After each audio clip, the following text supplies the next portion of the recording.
Welcome to this collector's item for any true supporter of Manchester United Football Club. A celebration of great FA Cup memories, from the 60s to the present day. The players and the moments which have always made this a special competition for the club.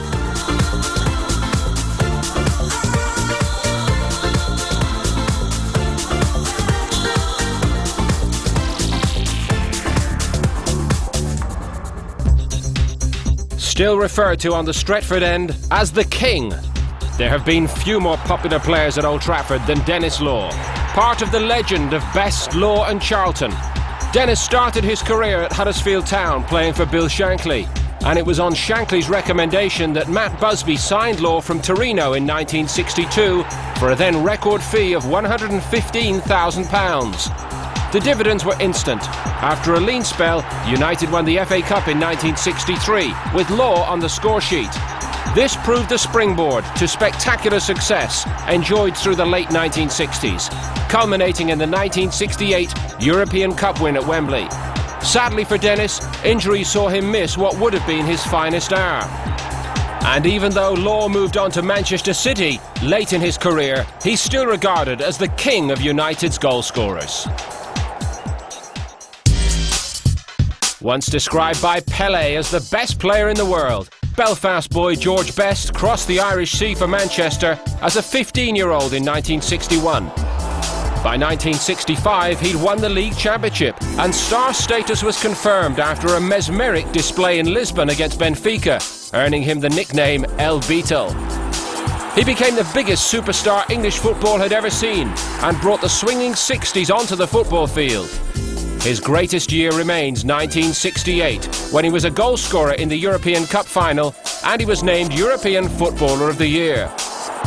But as United started to slide in the early 70s, so did George. His last game for United came in 1974, and despite continuing his career at a host of smaller clubs, he never reached the same heights again. Some say he never fulfilled his enormous talent, but he would dispute that. After all, he won nearly every honour in the game and racked up just under 500 appearances for United, scoring 180 goals. No one can argue he is regarded as Manchester United's greatest ever player.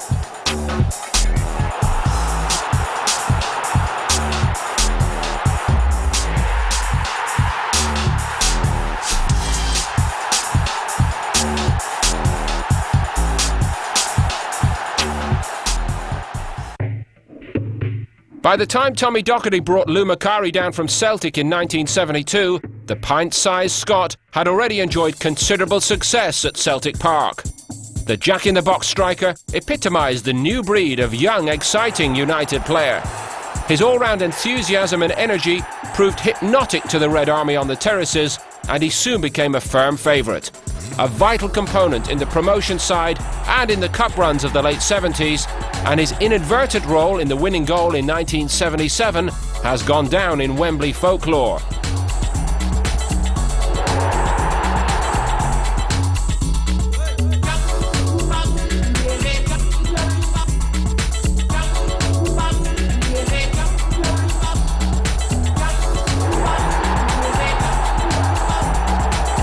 His chances became more limited when Ron Atkinson brought in his own players, but typically Macari stuck around and proved an invaluable squad member, often coming off the bench with huge effect. He finally left Old Trafford in 1984 to pursue a career in management.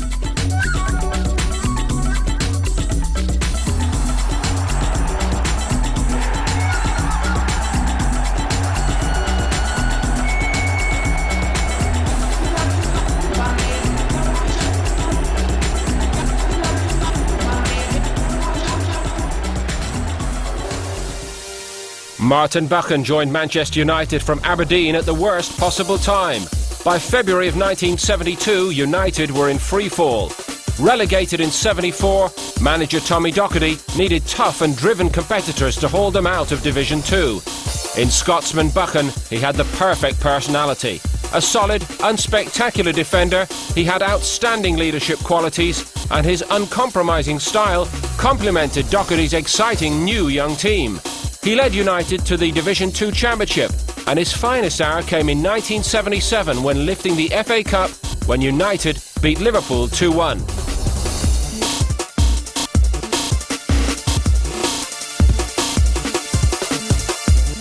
His days in a red shirt were numbered when Ron Atkinson took over in 1981, but to this day there have been few better captains seen at Old Trafford.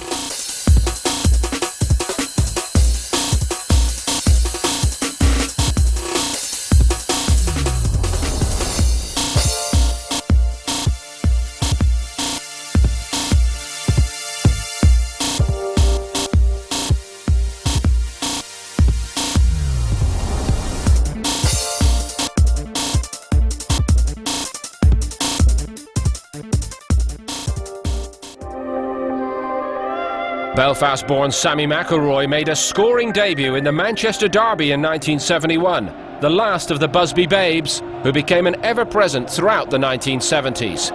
McIlroy was a ball-playing midfielder, comfortable with either foot and with a keen eye for goal, scoring an impressive 74 goals in 419 appearances for the club.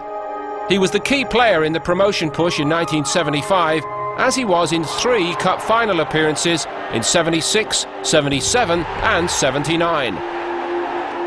Despite winning the cup only once in 1977, he did score that dramatic equaliser against Arsenal in the so-called 5-minute final in 79. Once Ron Atkinson brought Bryan Robson in 1981, McIlroy knew it was time to move on.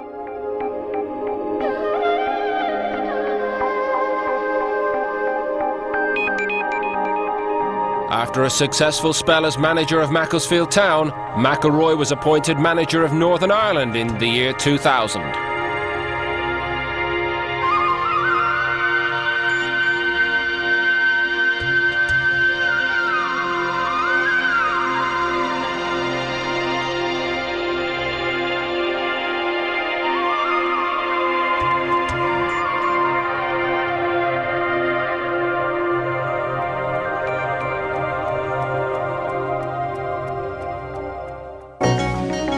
Canadian-born Irishman Jimmy Nicholl made the right fullback position his own in the late 1970s.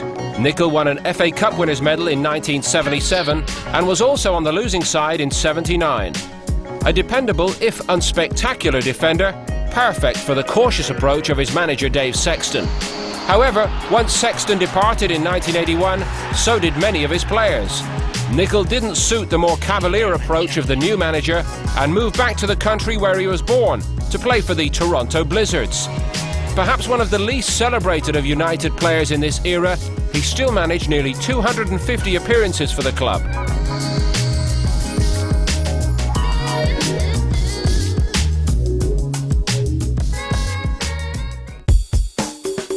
There have been few more popular personalities around Old Trafford than Stuart Pancho Pearson, a direct but deceptively nimble striker who epitomised the brave new world United entered in the mid-1970s after the damaging retirements of Best, Law and Charlton. Pearson was signed from Hull City in 1974 and his impact was immediate. Promotion in 75 was followed by FA Cup final appearances, and Pancho was a scorer in the 2-1 win over Liverpool in 1977. But just as he was approaching his peak in 1978, he suffered a knee injury which would keep him out for virtually a whole season. He struggled for form and fitness after that and was replaced in the starting lineup by new signing Joe Jordan. After 179 appearances and 67 goals, Pearson left Old Trafford for West Ham. Tommy Docherty knew that to make United great again, he needed to build a team with a blend of flair and strength. Recruited from Millwall, Londoner Gordon Hill certainly came under the flair category. In tandem with Steve Coppell on the right, Hill on the left gave United an attacking edge that had been missing for too long. There was a swagger about him, sometimes mistaken for arrogance, but more often than not, he delivered on the pitch. His stay at Old Trafford was all too short, and his laid-back approach was perhaps not appreciated when Dave Sexton arrived as manager. But Hill's best years were in a red shirt, as he contributed 51 goals in 134 appearances.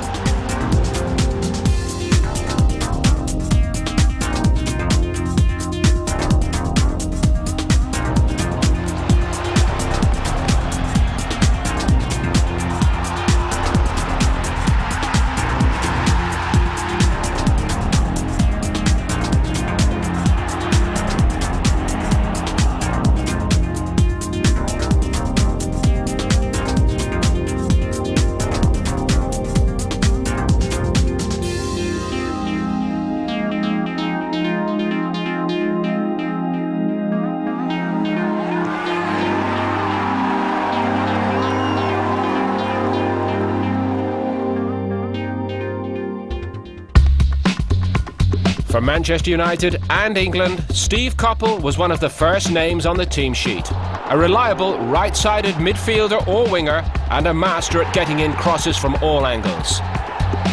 While he was studying at Liverpool University, Coppell's skills were first appreciated by Tranmere Rovers, and it was Tommy Docherty who persuaded the Liverpudlian to make the journey down the East Lancs Road to Old Trafford. Coppell became a firm favourite of United fans with his exciting right-wing play and eye for the spectacular goal.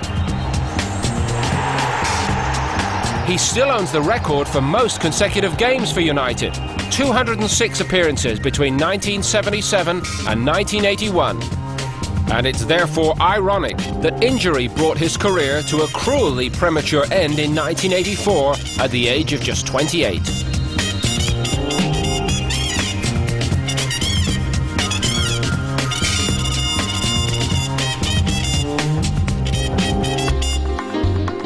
Coppell was greatly missed, both by club and country, but he did forge out a highly successful managerial career, most notably at Crystal Palace.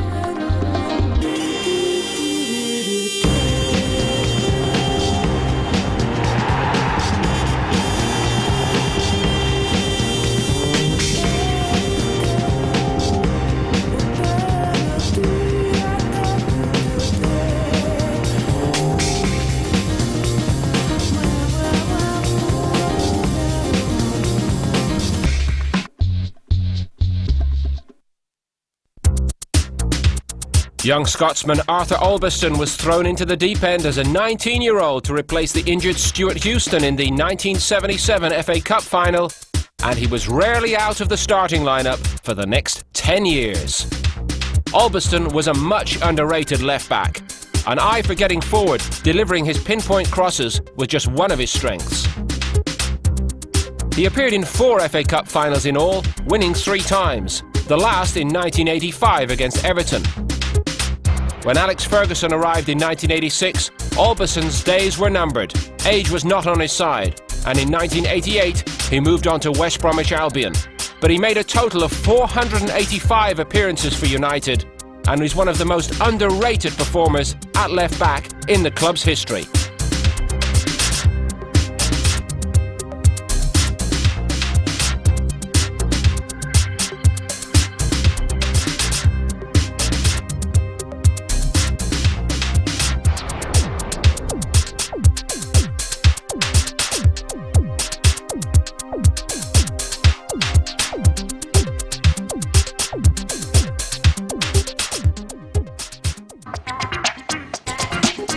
The term underrated could have been invented to describe Jimmy Greenoff. He'd already enjoyed a productive career before joining United from Stoke City in 1976, but quickly became a firm favourite with the United faithful.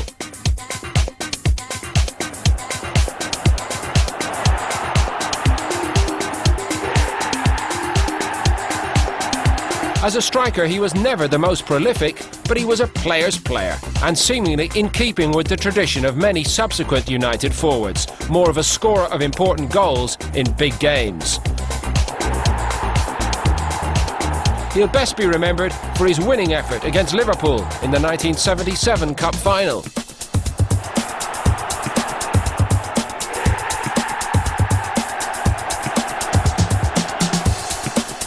Unlike brother Bryan, who also played for Manchester United, Jimmy never won an England cap, but to many who saw him play, there have been few more popular players in a red shirt.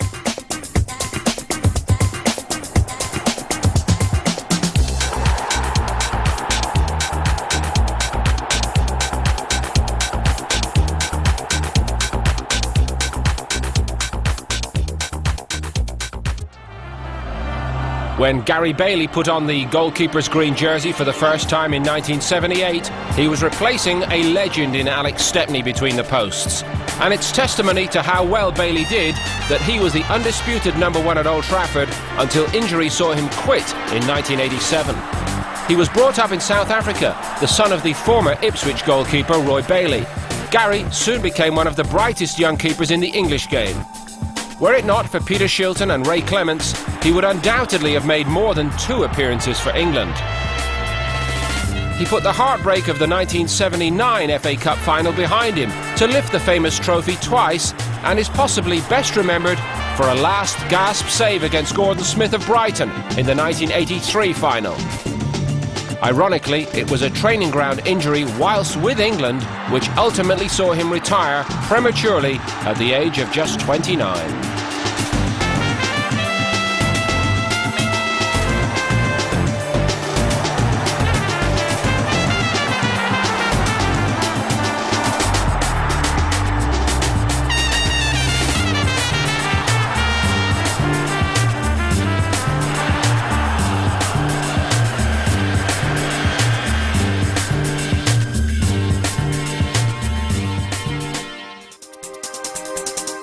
It's unlikely that there has ever been a braver soccer player to wear the red shirt of Manchester United, but as a teenager, Kevin Moran was a Gaelic football star for his native Dublin. Once he switched to soccer, he was soon snapped up by United. Under Ron Atkinson, he established himself as a regular in the first team, soon earning a reputation as a no-nonsense defender, not scared to put his head in where it hurt. And it usually did hurt. The sight of Moran being whisked off the pitch to be stitched up before heroically returning was a common one in the early 80s. But this reputation also betrays the fact that Moran was a talented player who built a superb international career and who chipped in with more than his fair share of important goals. Ultimately, Moran was deemed surplus to requirements by Alex Ferguson, but typically he carried on his career and enjoyed a marvellous Indian summer at Blackburn Rovers.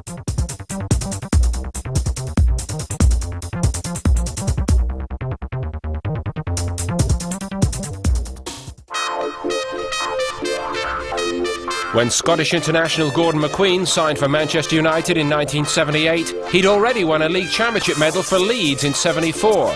It was quite a coup for Dave Sexton to secure the services of this graceful, tall centre-half, and McQueen soon became a firm favourite with the Old Trafford faithful. He was usually unbeatable in the air, deceptively quick on the ground, and much underrated with the ball at his feet.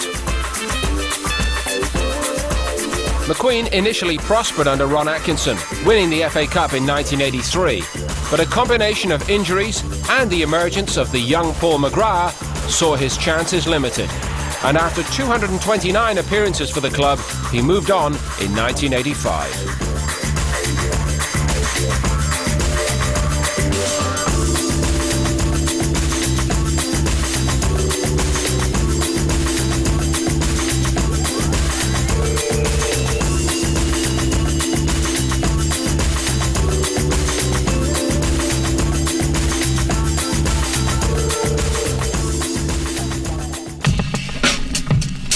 The 22-year-old Ray Wilkins joined Manchester United from Chelsea in 1979 with a big reputation. He was seen as a technically gifted ball-playing midfielder and the complement to the more robust style of Sammy McIlroy. His initial failings were more to do with his new team's lack of progress under Dave Sexton. Under Ron Atkinson, and with new signing Bryan Robson alongside him, Wilkins started to show why he was so highly rated.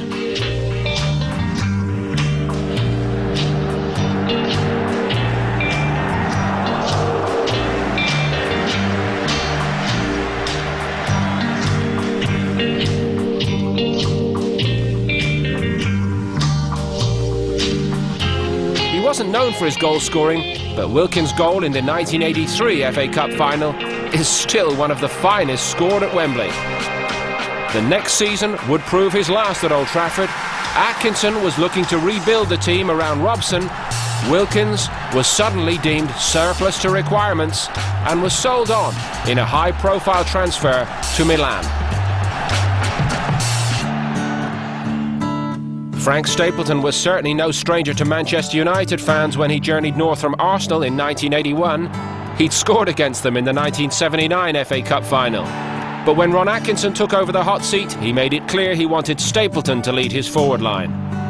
Stapleton was never the most prolific goal scorer, but was considered by many to be the most complete centre-forward in the game at the time. He was particularly strong in the air, and like all good strikers, had a welcome knack of finding the net in the big games. In 1983, he became the first man to score in 2 FA Cup finals for different teams when he hit the target against Brighton.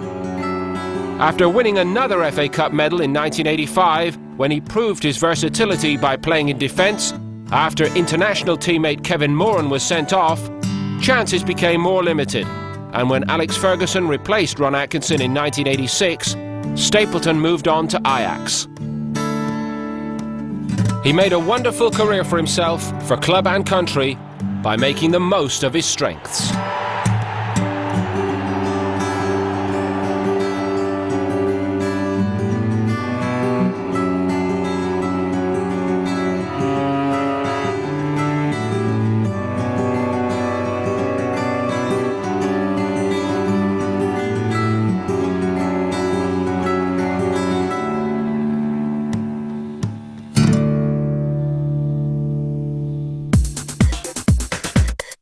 It's perhaps Bryan Robson's misfortune that he graced an era when Manchester United were frustratingly inconsistent.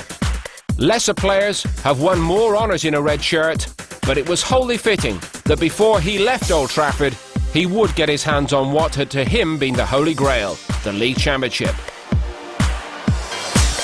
When Ron Atkinson signed him in 1981 for a then record fee of £1.5 million, he said it wasn't a gamble, and he was right. For both United and England, Robson was the heart of the team. All too often, he was missing through injury, but when Robson didn't play, the team suffered. Between 1981 and 1994, he wore the red shirt with immense pride on almost 500 occasions and has earned the right to be mentioned in the same breath as Best, Law and Charlton.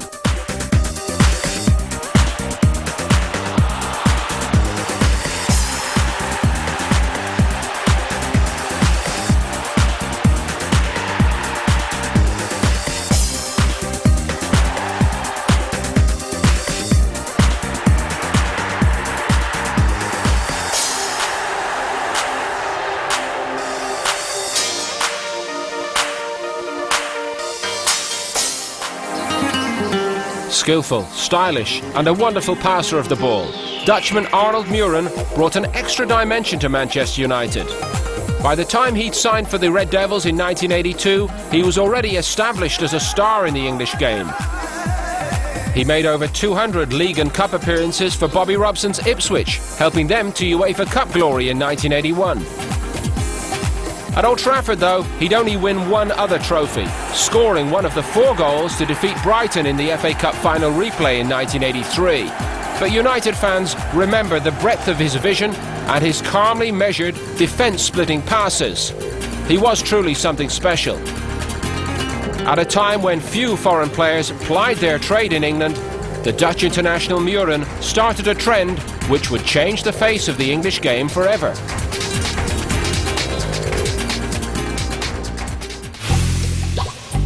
Cool, composed and commanding, Paul McGrath marshalled United's back 4 for 7 years.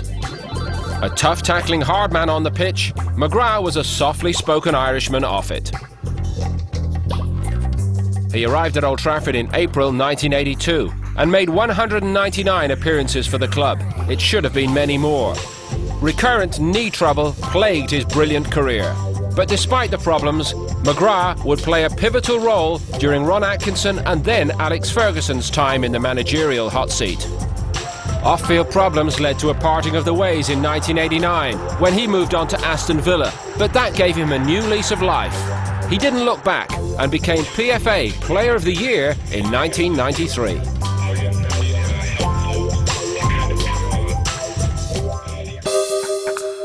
Few youngsters have burst onto the scene with the impact of Norman Whiteside. Just 16 years old when he made his United debut, he's the youngest player ever to take part in the finals of the World Cup. Representing Northern Ireland at just 17 years and 41 days, beating the record previously held by Pelé. Whiteside was in the habit of breaking records though. He became the youngest player to score in both League and FA Cup finals, scoring a spectacular winner in the 1985 FA Cup final against Everton. A naturally gifted all-round footballer, he could play either in midfield or attack, and there was no doubting the aggressive side to Whiteside's game. Dubbed Stormin' Norman, or Nasty Norman, with good reason. He was a terrace favourite, and fans were sorry to see him leave for Everton in 1989.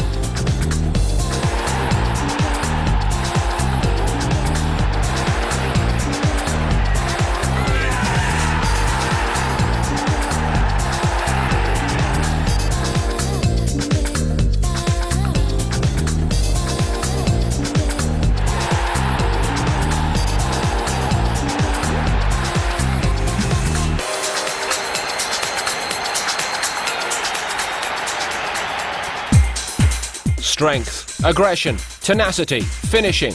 Mark Hughes had it all. Muscular in build, his ability to hold the ball up was unsurpassed. A quiet man off the pitch, the Welshman was explosive on it. His style, not to mention his goals, endeared him to the United faithful. A shock departure in 1985 took him to Barcelona and to Bayern Munich before he returned 3 years later to play under new boss Alex Ferguson. His second spell at Old Trafford culminated in the double in 1994. He helped start the ball rolling for United's dominance throughout the 90s. In 95 he joined Chelsea, the club he supported as a boy. And it didn't take him long to bring success to West London. Hughes is now creating shockwaves as manager of his home country, Wales. As a player and now a coach, Mark Hughes is a modern-day football legend.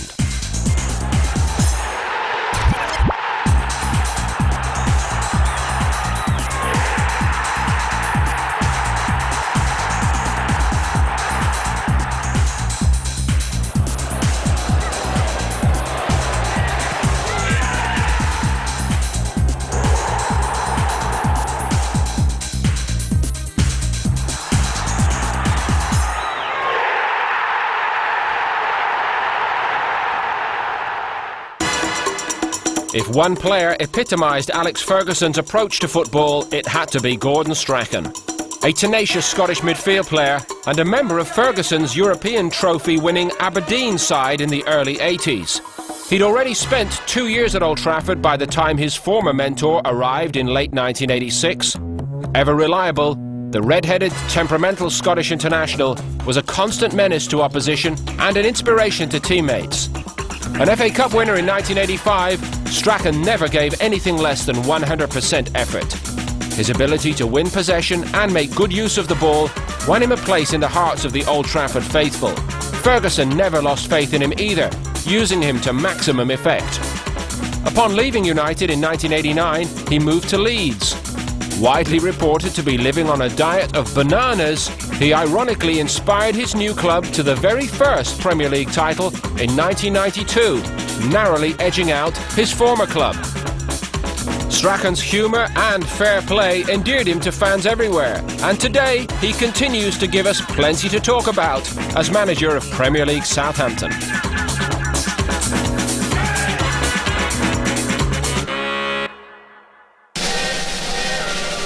A defender in the traditional mould, Steve Bruce was a no-nonsense, strong-tackling centre-half.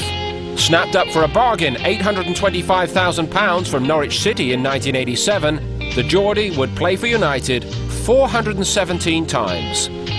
He was widely regarded as one of the best defenders of his generation, and it was a mystery why he was never called upon by his country. But England's loss was United's gain.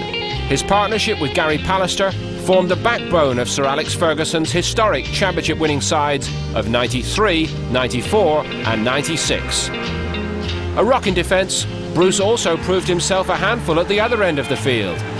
There was no better example than in 1991 when he scored 19 goals, saving United at crucial times.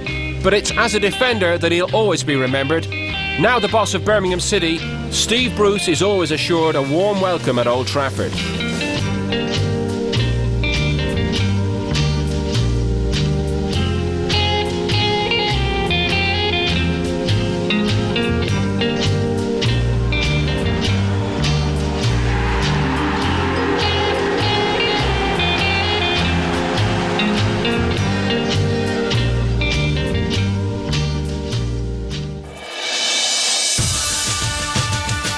A true goalmouth predator, Scottish Footballer of the Year Brian Macari arrived at Old Trafford from Celtic in 1987, and he made an immediate impact, scoring 31 goals in his first season. No one had produced more in a season since George Best in the 70s. Playing with Mark Hughes and Eric Cantona, Macari was unstoppable, and he became an integral part of United's first Premiership title in 1993. Playing in a more withdrawn midfield role toward the end of his career, he proved a linchpin of Alex Ferguson's team, ending his career with an impressive tally of 128 goals from 470 appearances. Highly intelligent on the field and off it, he studied for a degree in mathematics at Glasgow University.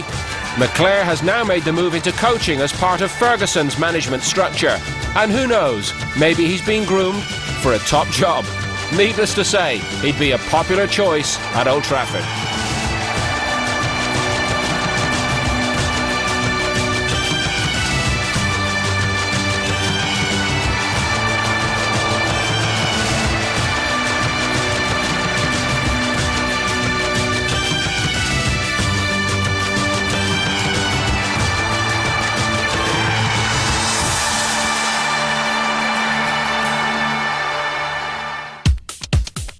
Lee Sharp's professional career started early. At 16, his performances for Torquay United attracted the attention of the big clubs, most notably Manchester United, who signed him at age 17. He came as a striker. Early appearances would be at left back, and then finally he made his name in his favoured left wing role. He was blessed with pace, balance and skill.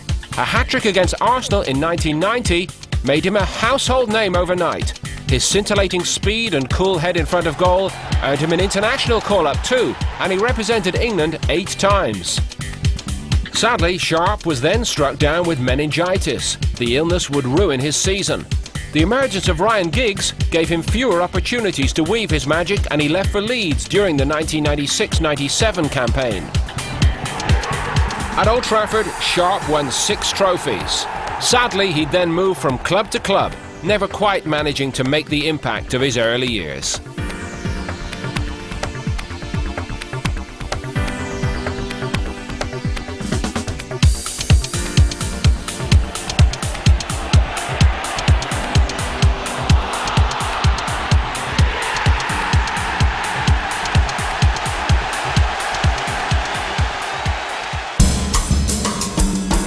Neil Webb had football in his blood. The son of a former professional, his skill and vision saw him coveted by 2 of the greatest managers in the modern game. After spells in lower league football, he was earmarked for great things after signing for Nottingham Forest. Nurtured by the legendary Brian Clough, Webb's midfield skill and vision persuaded Alex Ferguson to spend £1.5 million on bringing him to United. His impact was immediate. A stunning goal on his league debut at Old Trafford promised much. But luck was against Webb. An injury on England duty saw his first-team opportunities restricted. He recovered in time for the 1990 FA Cup final, masterminding United's triumph against Crystal Palace, and it would be his finest hour in a United shirt.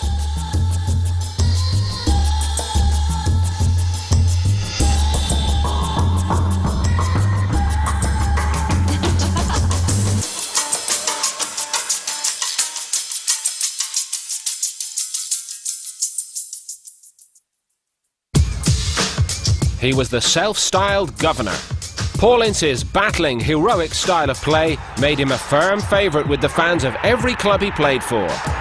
This Essex boy signed for United from West Ham in controversial circumstances back in 1989, but he never looked back.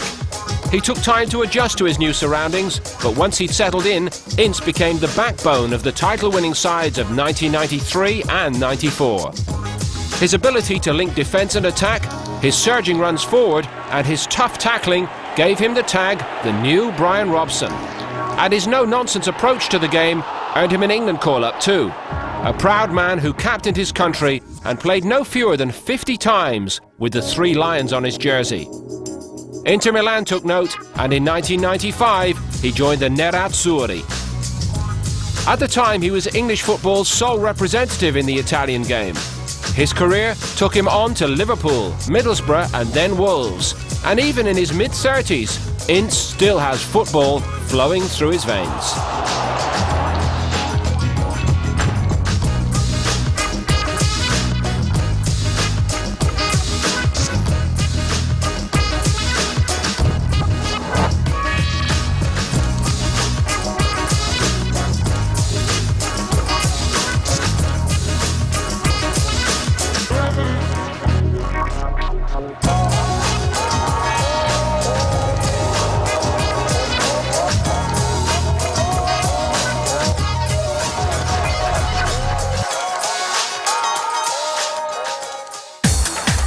The best teams are always built on a defensive rock, and in Gary Pallister, United had a defender without peer in the English game.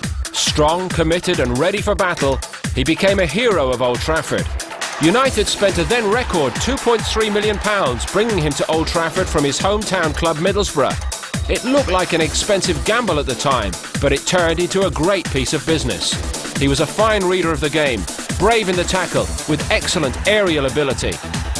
His celebrated partnership with Steve Bruce provided the backbone of a United side that won honours at home and abroad. Winning a major trophy in all but one of his 9 years at Old Trafford, it was no coincidence that Pallister's arrival at the club coincided with the Red Devils' most successful ever period.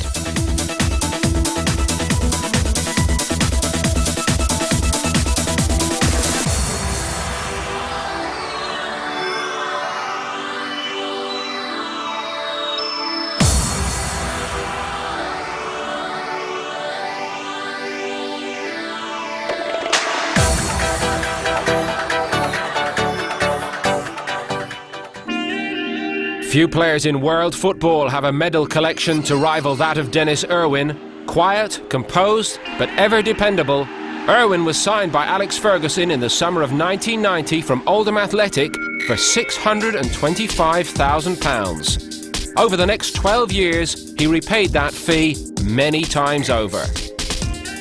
The Irish fullback made over 500 appearances for the Red Devils, winning 7 Premiership titles and 2 FA Cup winners' medals.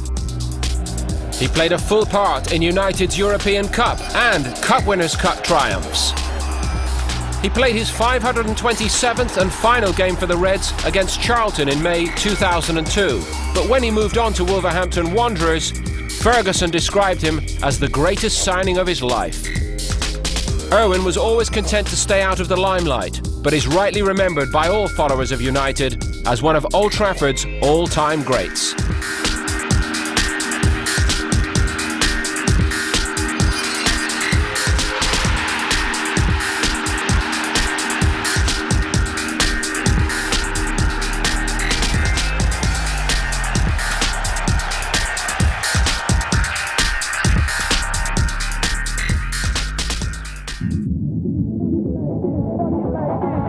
Some players have skill, others have pace. Few possess both, but Ryan Giggs has it all. This Welsh wizard signed for United after receiving a personal visit from Alex Ferguson on his 14th birthday. That proved one of Ferguson's smartest moves. Giggs turned professional aged 17 in 1990, scoring a goal on his debut in the Manchester derby.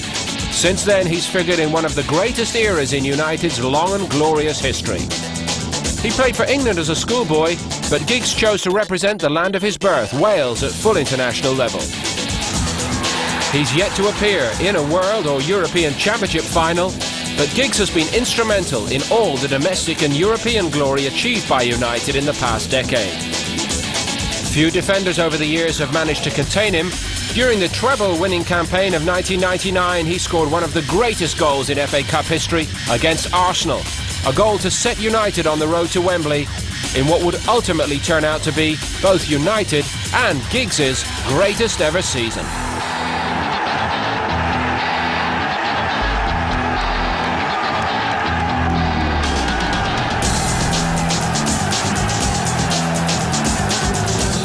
Constant rumours of a move to one of the continental giants surround a unique talent. So far, he's managed to shrug off the speculation with another season of awe-inspiring performances. And Old Trafford, hopefully, has not seen the last of Ryan Giggs.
Pacey, powerful, explosive, Andrei Kanchelskis burst into Old Trafford to become a favourite of the fans. No one knew much about this Russian winger when he arrived from Shakhtar Donetsk in the Ukraine back in 1991. But bringing balance to the right side of the United midfield, Kanchelskis' pace was soon a key to United's counter-attacking style in the early 90s. 36 goals in a Red Devils shirt, highlights including a hat-trick against bitter rivals Manchester City. 158 games for the club, and his contribution was key in winning 2 Premiership titles and an FA Cup. But after a fallout with coach Sir Alex Ferguson, Kanchelskis left in 1995 for Everton. Having played his football in Scotland with Rangers, Kanchelskis then moved on to earn a living in the Middle East. He would have been sorely missed had his position not been filled by a young man called David Beckham.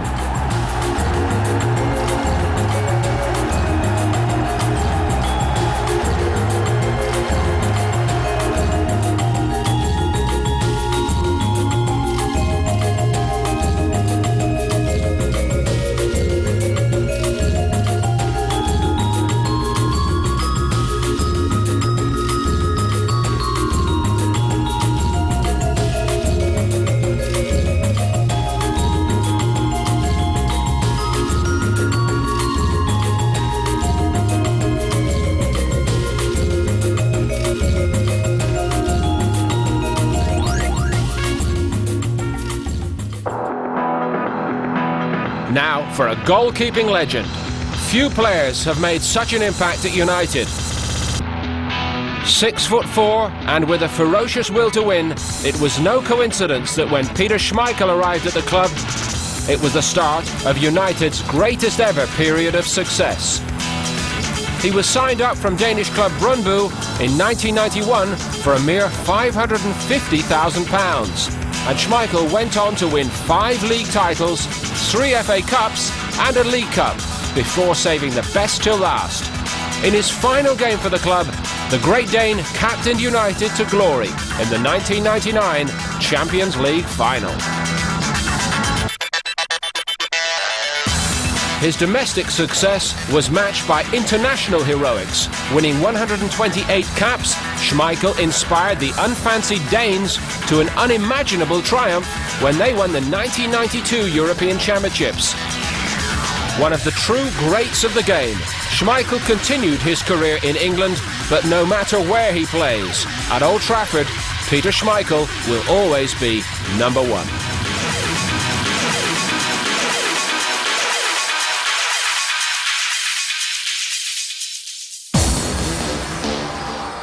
Reliable, quick and strong for a fullback, Paul Parker had the lot. Sir Alex Ferguson knew that and paid Queen's Park Rangers £2 million for him in 1991. Blighted by injury, Parker's first year at Old Trafford was tough, but he bounced back, returning stronger than before. In the following 2 seasons, he cemented his place in the first team, picking up 2 championship medals and a Cup Winners' Medal on the way. He was a good tackler, with fine passing ability and an important part of United's counter-attacking style. He had eye-catching pace, and Parker won 19 caps for England. Injuries plagued his career though, and he would lose his place to a teenage Gary Neville.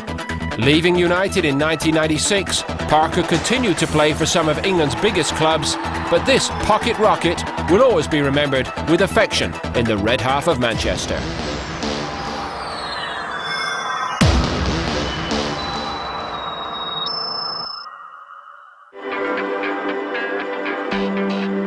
Now we salute King Eric. Eric Cantona will go down as one of the greatest players ever to have worn a Manchester United shirt. But it all started so unpromisingly. An unknown quantity with a suspect temperament, eyebrows were raised when this French enigma signed from Premiership champions Leeds United in 1992. But a transfer fee of £1 million has to go down as one of Alex Ferguson's best ever pieces of transfer business. Cantona represented the missing piece in the jigsaw, the difference between runners-up and champions. United, with Cantona, stormed to their first Premiership crown in 1992-93. It was followed by League and Cup doubles in 94 and 96. And he ended his last season as captain with another league title in 96-97. His international career never went as smoothly. The one-time captain of France, Cantona was thought expendable by coach Aimé Jacquet. Along with another outrageously gifted Frenchman of his generation, David Ginola, Cantona would miss out on French triumphs in the World Cup and European Championships. For many, his genius was flawed. His infamous karate kick attack on a Crystal Palace fan in 1995 will never be forgotten. But above all, it will be for his brilliance that Cantona is remembered. It's a measure of his status that Cantona's name continues to be sung on Old Trafford's terraces years after his retirement.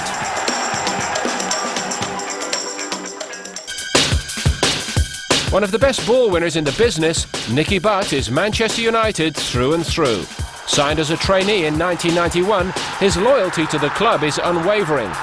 In a midfield packed with world-class talent, Butt often found himself in the role of substitute, the man providing solidity when the game is already won. But his tough tackling defensive midfield style has made him a regular first choice for his country. And Pelé commented that Butt's performances for England at the World Cup in 2002 made him his player of the tournament. Who could receive higher praise than that?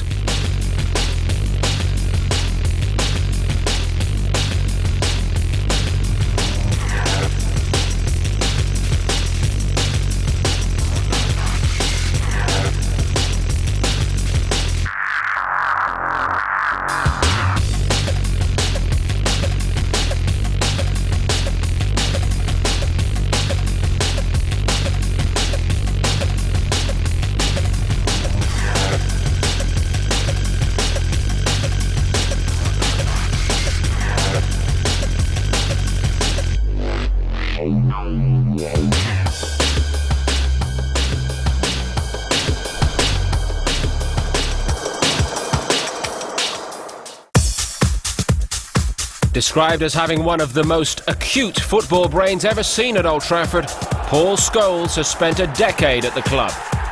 The attacking midfielder's ability to make late runs from deep, to create openings from tight situations, has seen him likened to club legends Bryan, Robson and Bobby Charlton before him. An integral part of United's treble-winning side in 1999, Scholes scored in the FA Cup final against Newcastle United, but missed the club's finest hour in recent history when he was forced to sit out the European Cup final through suspension.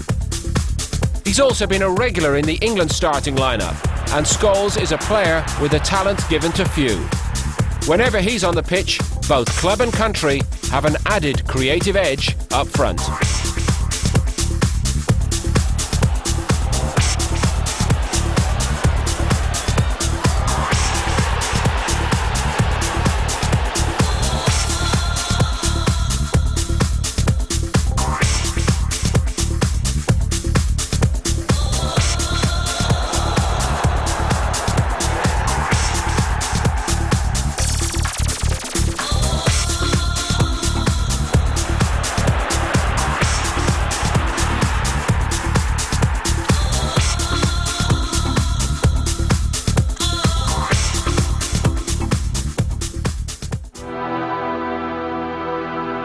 When Manchester United captured the coveted signature of Roy Keane, they paid a club and English record fee. Many would argue they had a bargain. The fiery Irishman's ball-winning skills, drive and determination made him an irreplaceable figure in the club's midfield, earning him the mantle Captain Fantastic.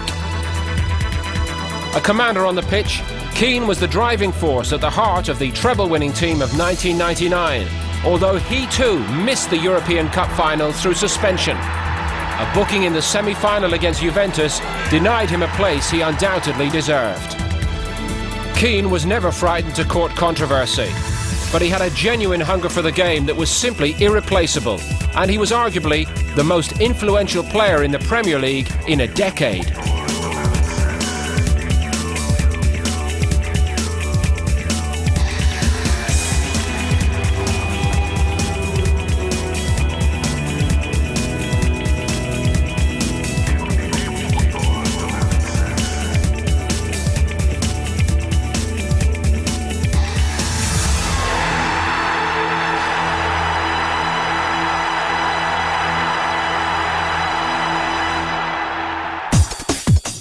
A lifelong United supporter, Gary Neville fulfilled his boyhood dreams beyond wildest expectations.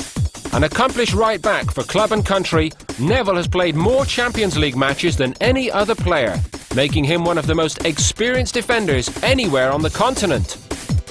The epitome of United's die-hard spirit, he can keep up with the fastest of strikers, and his cross-field long balls open up opposition defences to create opportunities on the break.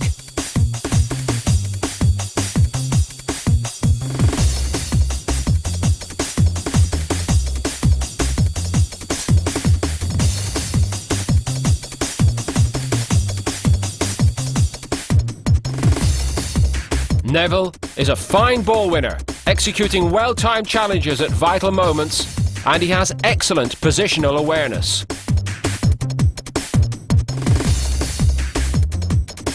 A reliable and composed player who has been a huge influence in the dressing room at Old Trafford.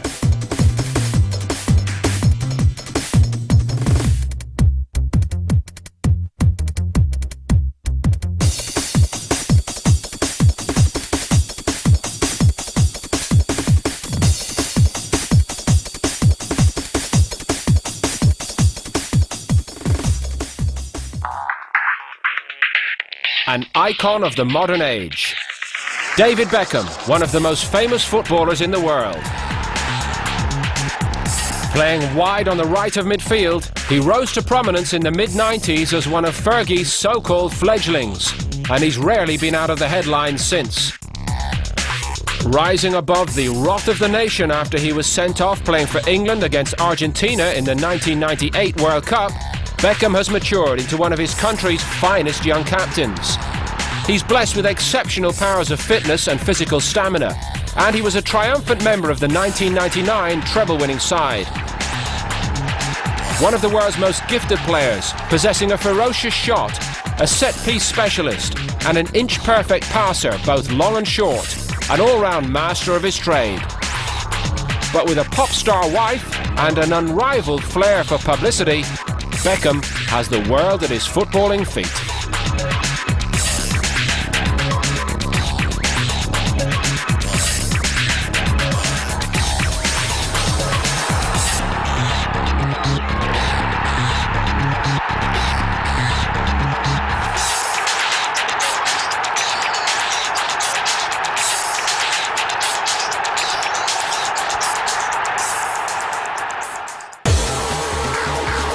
Following in the footsteps of his older brother Gary, utility player Phil Neville joined Manchester United as a trainee. Football's gain was cricket's loss. Phil was regarded as an outstanding talent and could easily have become a county player at least had he not chosen the much more lucrative football world. Equally adept as a midfielder or defender, his performances have continually caught the eye of England managers, and he's been a regular in national squads, with the heartbreaking exception of France '98. A versatile player with excellent covering and man-marking instincts, he consistently impresses, whatever position he's asked to play in.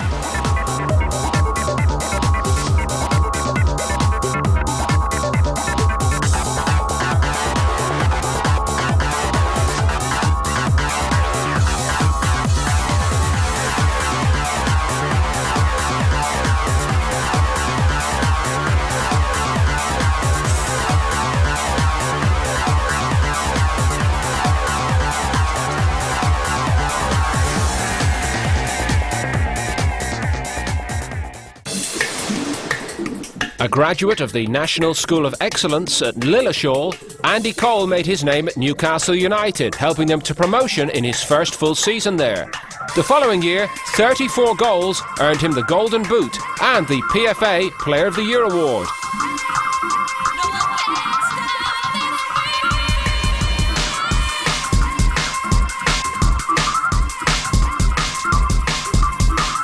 They also alerted Alex Ferguson, who then paid a record British transfer fee of £6.25 million to secure his services for United. Just a year later, he collected a championship winner's medal.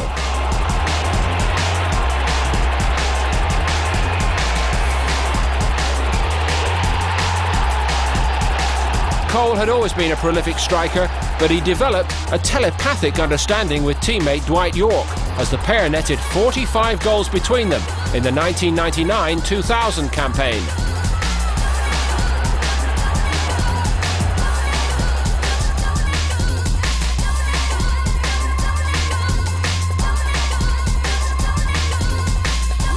A hat-trick against Belgian club Anderlecht saw him overtake Denis as United's top scorer in Europe, a natural finisher and one of the finest marksmen of his generation.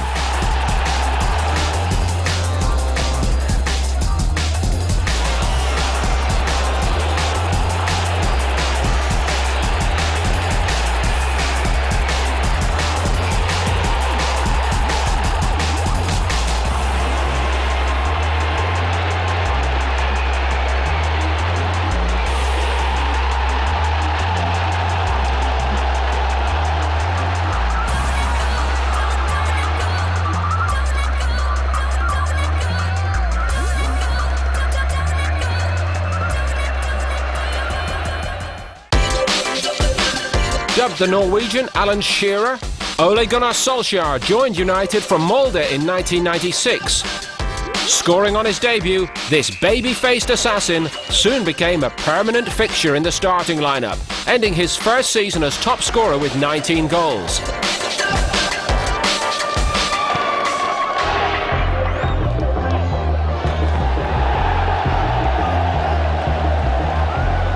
A quick thinker and cool finisher, he later came to be regarded as a super sub, Ferguson's final throw of the dice, coming on late to turn games with his lethal eye for goal.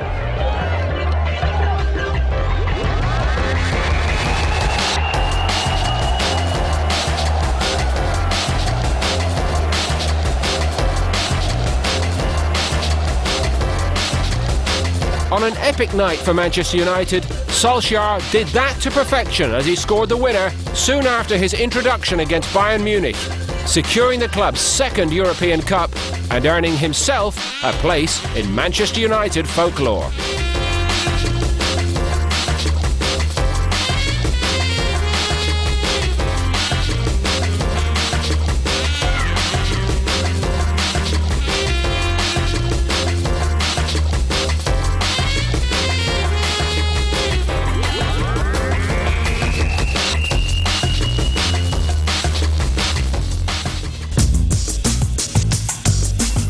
Alex Ferguson went to Turkey to find defender Ronny Johnsen. The Norwegian was playing for Besiktas when his talents alerted the Manchester United boss. Bought as a replacement for Steve Bruce, Johnsen soon proved his competence, becoming a permanent fixture in the starting lineup. Expert at marking players out of the game, notably Ronaldo for his country at France '98, and with fine aerial ability, Johnsen's performances earned him high acclaim. Despite battling a series of injury setbacks, he returned to the United side in early 1999, improving their defensive cohesion at a crucial time in pursuit of the treble. An obvious choice in the backline for the European Cup final in Barcelona, he was to collect a winner's medal. Skillful and composed, he became United's defensive rock.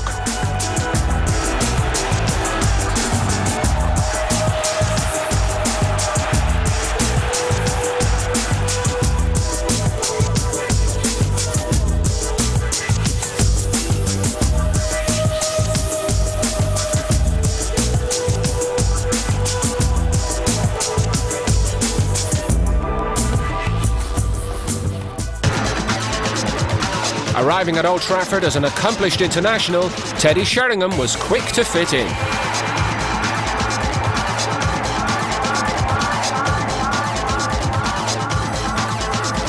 After spending much of his professional career at Tottenham Hotspur, Sheringham was concerned that at the age of 31, he had yet to win a major trophy.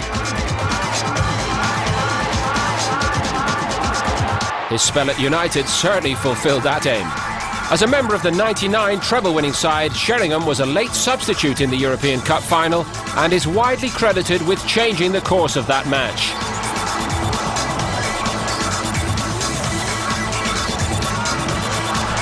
Sheringham's an intelligent and accurate striker with great aerial presence, and in the 2000-2001 season he was the club's top scorer and an instrumental figure in guiding United to the title, picking up a personal double, the PFA and Football Writers Player of the Year awards along the way.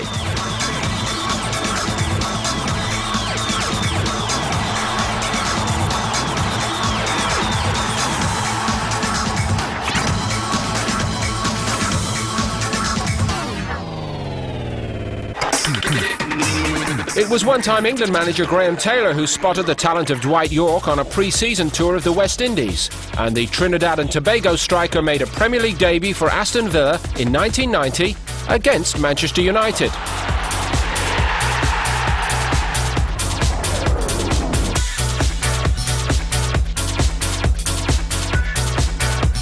But it was during his time at Old Trafford that Yorke really made his name.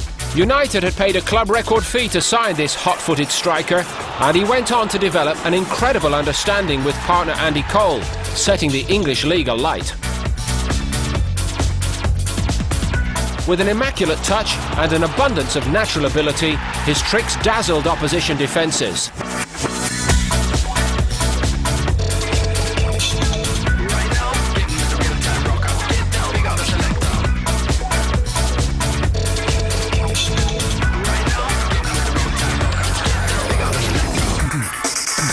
In his first season at Old Trafford, he scored an incredible 29 goals, and his electric form saw him play a pivotal role in United's charge for the title.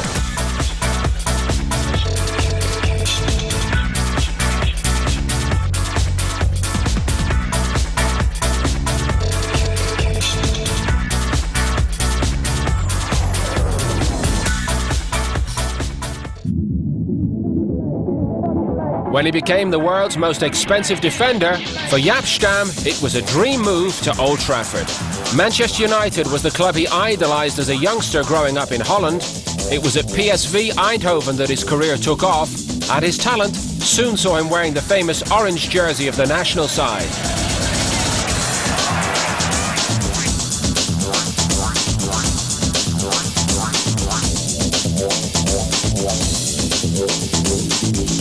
A strong, powerful ball winner, Stam was arguably the best in his position in the world, with Johan Cruyff dubbing him a one-man defence.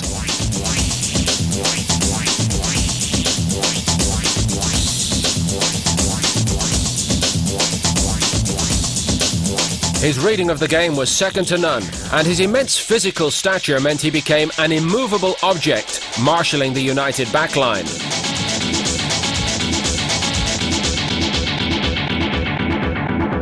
A European Cup winners' medal and the UEFA decoration of Best European Defender were just a couple of the accolades he took from a memorable 3 years in Manchester.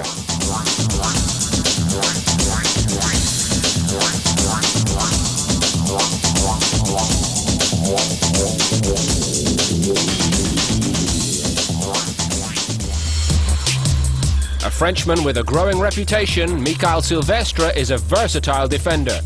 He has the ability to command either centre-back or full-back positions. This youngster caught the eye of Alex Ferguson while playing against United for Inter Milan. With pace and skill, Silvestre's attacking threat and crossing ability are as highly regarded as his defensive dominance. He took some time to settle into the English game, but Silvestre has improved in stature with every game he's played.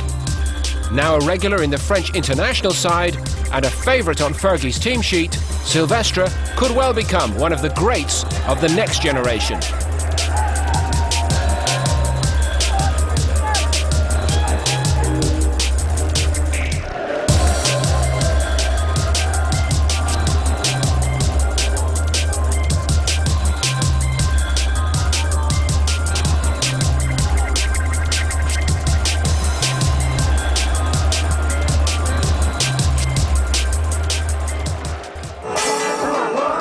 It would take nothing less than a world-class goalkeeper to fill the gloves vacated by the great Peter Schmeichel. But Fabien Barthez was well equipped to rise to the challenge. This former Marseille and Monaco star is a fan's favourite with his distinctive shaved head and maverick style. A World Cup winner, he was instrumental in France's triumph on home soil, making spectacular saves from long and short range. He's colourful and unconventional, but he has fantastic acrobatic ability, and he became Britain's most expensive goalkeeper when signing for United. Still, the fee soon proved money well spent. Calm under pressure, excellent under the high ball, and with accurate distribution and lightning reaction saves, Barthez is a master of his profession.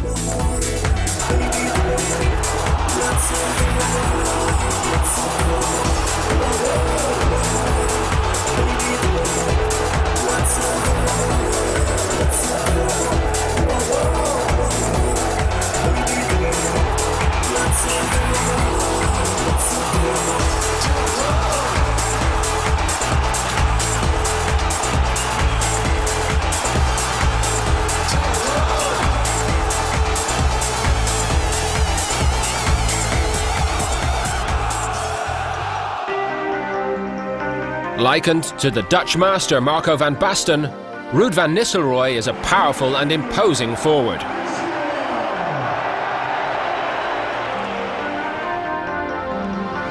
His scintillating form for PSV Eindhoven saw him net 60 goals in just 2 seasons, but few thought the former Dutch Player of the Year would return to the top after a devastating cruciate knee ligament injury. Alex Ferguson still believed Van Nistelrooy was the man to lead United into the 21st century though, and in March 2001 he brought him to Old Trafford.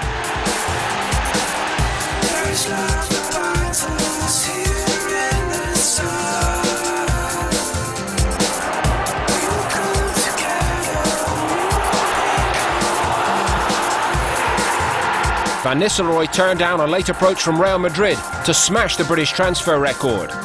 A lethal finisher with a huge hunger for the game, Van Nistelrooy also chases every ball. He's equally accurate from any goal-scoring position.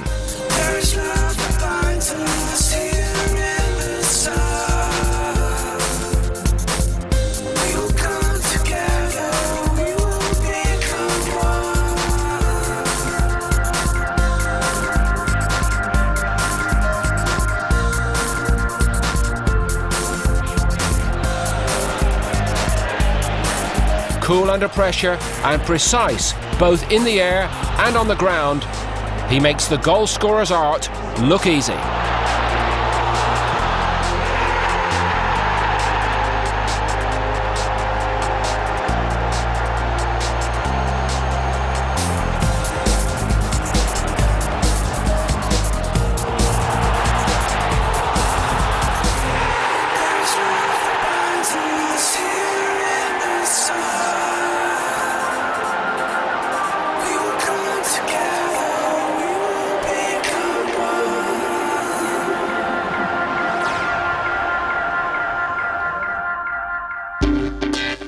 Widely considered one of the best players at France '98, Argentinian star Juan Sebastian Veron first made a major impact playing in Serie A in Italy.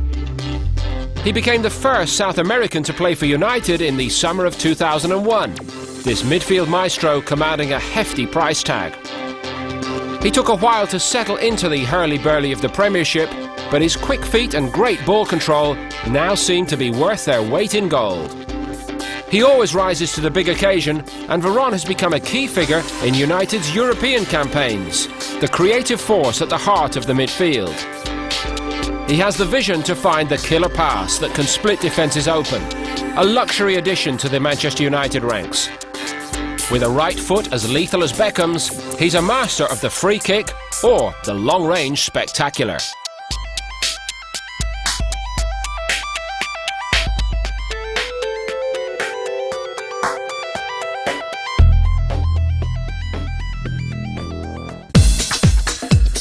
The man Manchester United broke the bank to sign.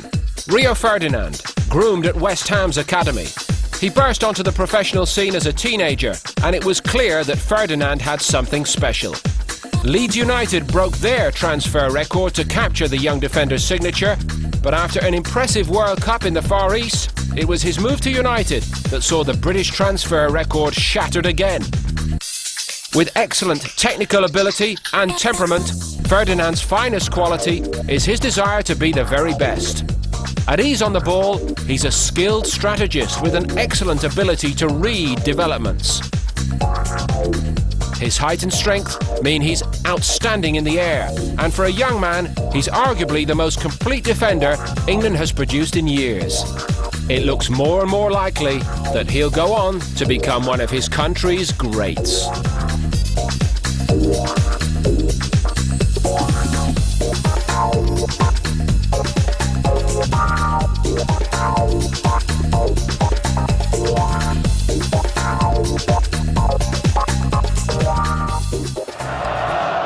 So a lineup of talent to grace the FA Cup or any other competition. Men who've helped create the legend of Manchester United. We hope you've enjoyed it. From us all, bye-bye for now.